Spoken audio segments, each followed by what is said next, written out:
Capítulo 1. El problema económico.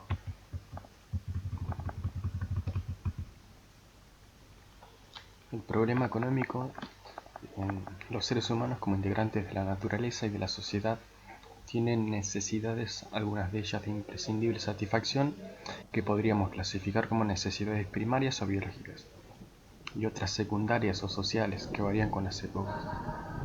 Las necesidades primarias o biológicas, alimento, vivienda, abrigo, no cambian, sí cambian los elementos que satisfacen dichas necesidades.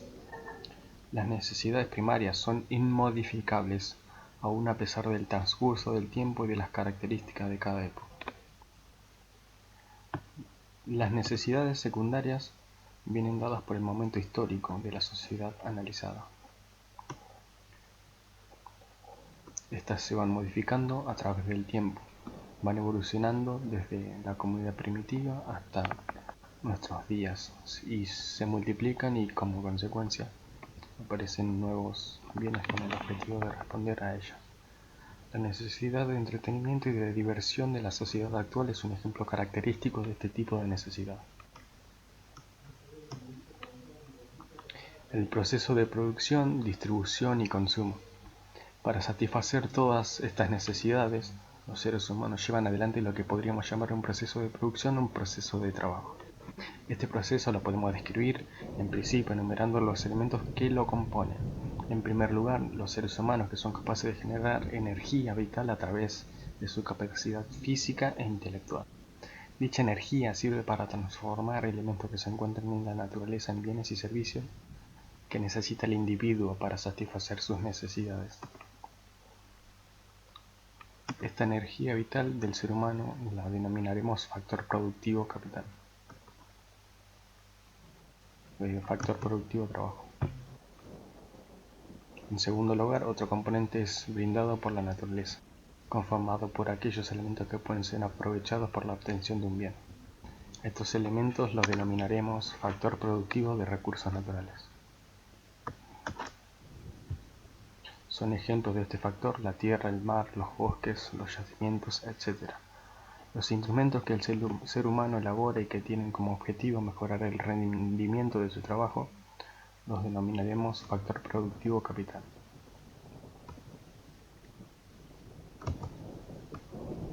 Posteriormente veremos que el término capital tiene distintas acepciones y también explicitaremos los tres factores productivos más detalladamente.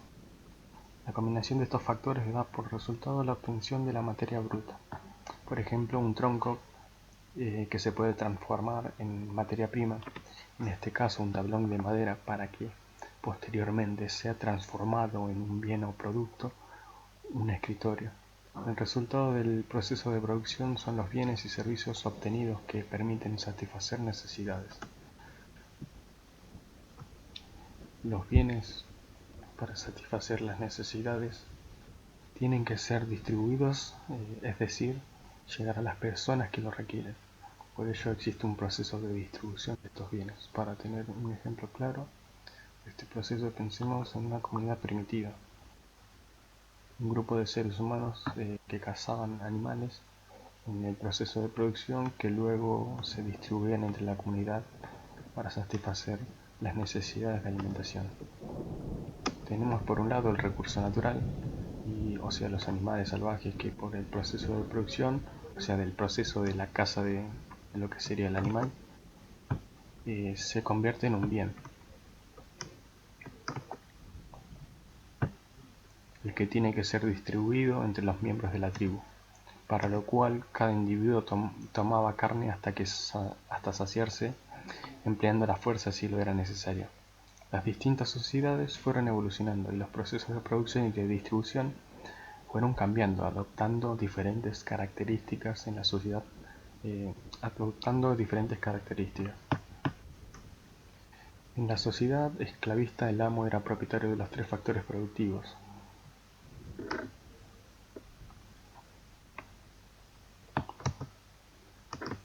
tierra, herramientas y personas. El resultado del proceso de producción también era de su propiedad.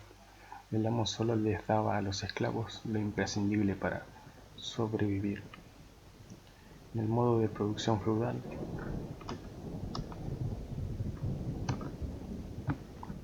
El señor era el propietario de las tierras, el factor productivo más importante en esa época, y del capital, pero no del factor productivo trabajo. El vasallo era una persona que estaba atada a una parcela de tierra. Su tarea consistía en trabajar a la tierra, darle parte de lo que obtenía el señor feudal y el resto destinarlo a cubrir sus necesidades. Este régimen era más flexible que la esclavitud. El vasallo era un hombre libre, pero tenía la obligación de trabajar la parcela de tierra de la cual no era propietario.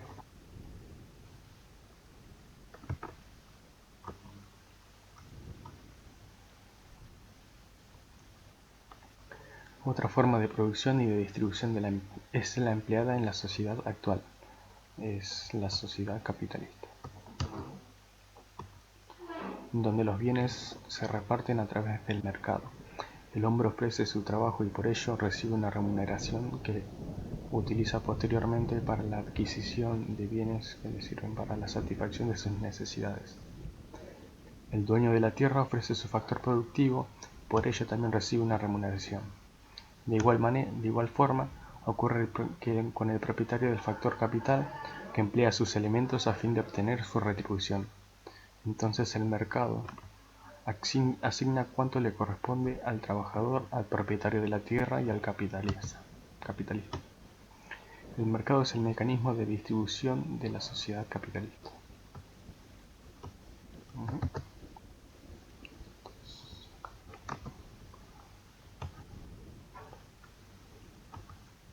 Por último, una vez producidos y distribuidos los bienes, son consumidos por las familias.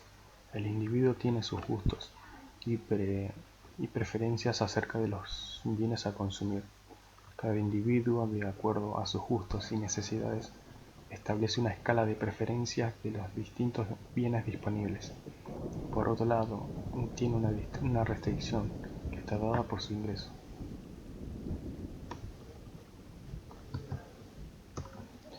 el cual representa su límite en la posibilidad de adquirir bienes. Además, el individuo enfrenta los precios de cada uno de los productos y con la ponderación de estos elementos, necesidades y gustos, ingresos y precios, decide qué consumir. Todas las sociedades realizan un proceso de producción, un proceso de distribución y un proceso de consumo.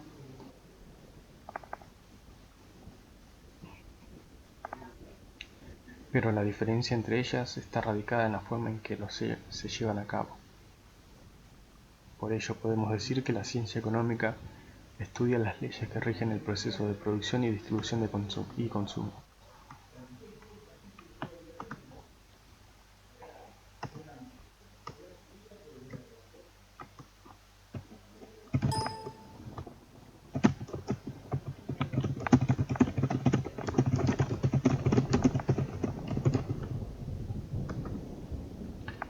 El objeto de estudio de la ciencia económica.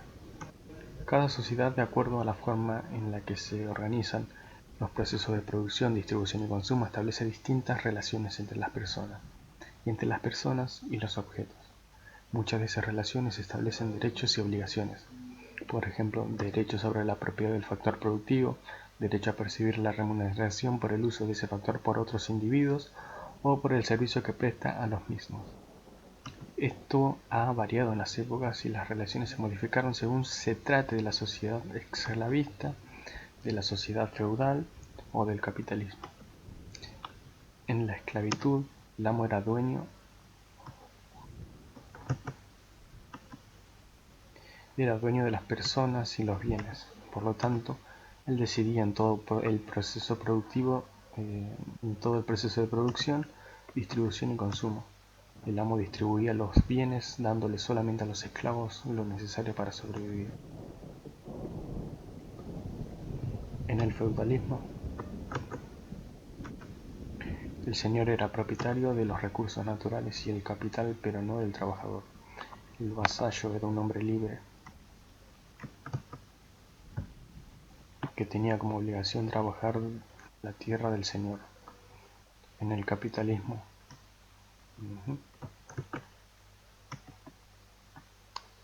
o Las y trabajadores son libres para establecer contratos entre ellos, aunque en la práctica unos sean más poderosos que otros. Concluimos entonces que la ciencia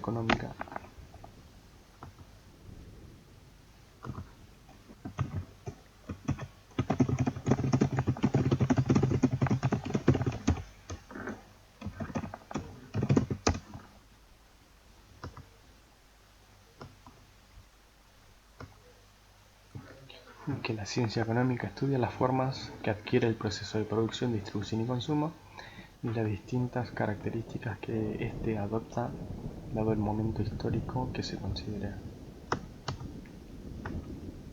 donde se establecen distintas relaciones entre las personas de una sociedad y entre esas personas y los bienes. La ciencia económica es una ciencia social, cuyas particularidades la diferencian de otras ciencias como la física o la química, llamadas también ciencias exactas o de la naturaleza porque tratan sobre las leyes naturales. Una primera particularidad o diferencia se basa en el que el objeto de estudio de la ciencia económica se modifica o cambia a medida que la sociedad evoluciona.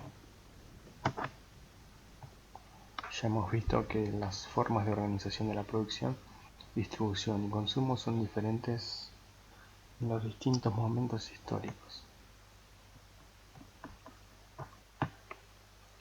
Una segunda particularidad es que el hombre puede incidir sobre los procesos de la economía, lo que implica influir en el objeto de estudio de la ciencia económica, teniendo en cuenta además que el comportamiento humano no es enteramente predecible.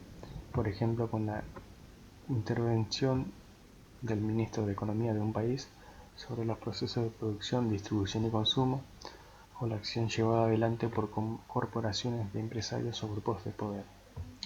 Otra diferencia con las demás ciencias es que no se puede experimentar, aislar y producir el fenómeno en un laboratorio, y observar cómo actúa o las consecuencias que sobrevienen al mismo.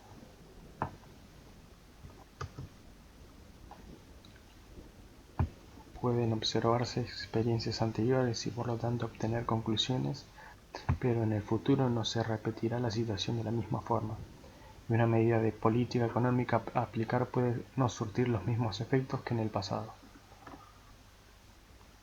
Una cuarta cuestión es la consideración de la economía como una ciencia subjetiva.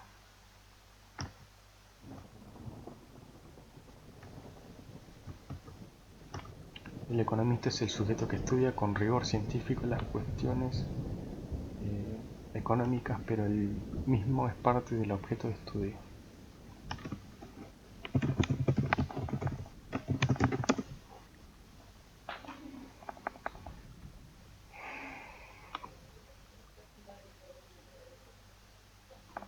De allí la subjetividad de la ciencia económica. Al ser parte de lo que está estudiando, se le hace imposible llegar a la objetividad absoluta. El economista analiza el fenómeno que observa y estudia influenciado por su propia visión de las cosas, es decir, su ideología. Algunos economistas opinan que se puede ser objetivo, por ello es que diferencian entre una economía positiva y otra normativa.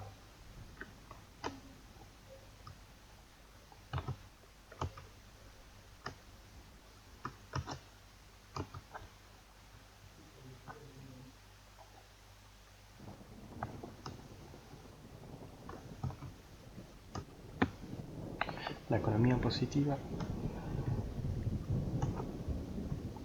es aquella que analiza los hechos económicos tal cual como son, objetivamente, y la economía normativa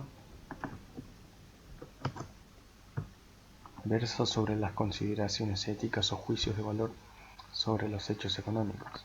Para estos economistas, la ciencia económica estudia cómo asignar recursos escasos eficientemente entre distintos usos alternativos, distribuir la producción para satisfacer necesidades que son infinitas.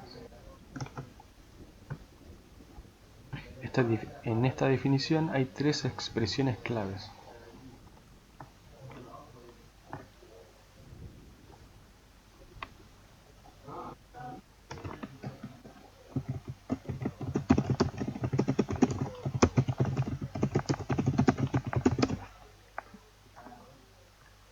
esta definición hay tres expresiones claves. Los recursos son escasos, frente a necesidades infinitas, por lo tanto lo fundamental es utilizarlos eficientemente. Estas expresiones se pueden mostrar a través de un gráfico. Supongamos que si todos los factores productivos se utilizaran para producir alimentos, se obtendría 50 unidades de alimento y ninguna de vestimenta. Si se asignan todos los factores a producir vestimenta, se producirían 100 unidades de vestimenta y ninguna de alimentos. En forma vertical, el eje de ordenadas, se representan cantidades alternativas de alimento. En forma horizontal, el eje de abscisas, la producción de vestimenta. Estos casos extremos están representados por los puntos A y E del gráfico número 1.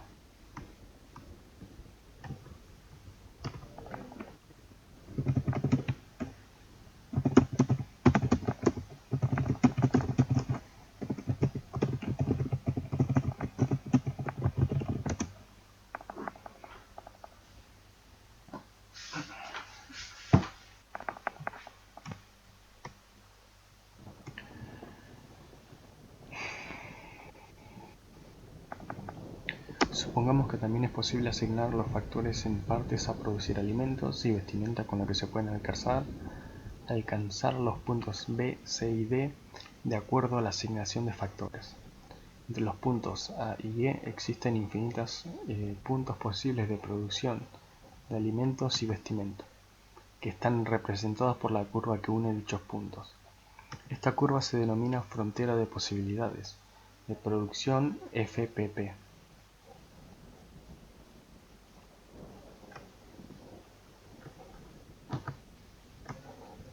Expresa las máximas unidades de alimentos y vestimenta que se pueden obtener utilizando todos los factores productivos de manera eficiente. Se consideran puntos eficientes porque no es posible aumentar la producción de un bien sin disminuir el otro.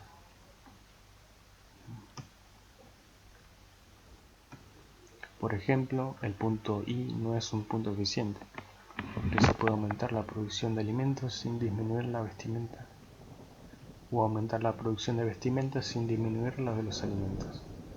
El punto I, hay recursos mal utilizados o que están ociosos. Dado este planteo, la ciencia económica debe encontrar la forma de asignar eficientemente recursos que son escasos frente a necesidades que son infinitas. Esto es alcanzar algunos de los puntos sobre la FPP. ¿Qué puntos sobre la frontera de posibilidades? Esto lo determinan los consumidores, eligiendo la combinación de alimentos y vestimenta que prefieran.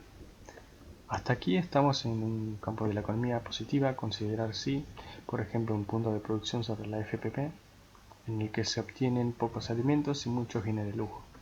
Lo que puede ocurrir si la distribución de la riqueza es muy desigual y algunos pocos consumen algo de alimentos y muchos bienes de lujo, y otros muchos no pueden obtener los alimentos que necesiten.